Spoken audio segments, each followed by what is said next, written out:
Benny's busy sounds. Benny wakes up with a big smile. He shouts, "Bat, bat, bat, bat." He finds his teddy and says, "Bed, bed, I see you." Benny bounces on his bed. "Buh, goes Benny. He tiptoes to the cat. The cat goes, "Meow, meow." Benny looks under the cat. He finds a cup.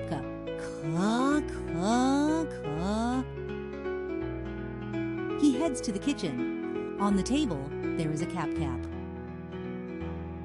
Benny puts on the cap. The cap is big and blue.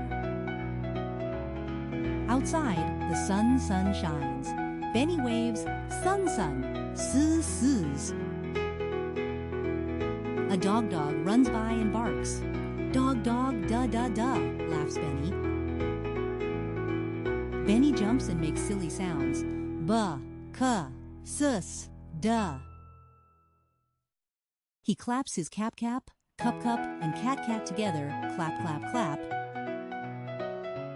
Mom smiles. Phonics are fun. Let's say them again. Benny says each sound with a big grin. Bat, cat, sun. He giggles and hugs his bed. What a fun phonics day.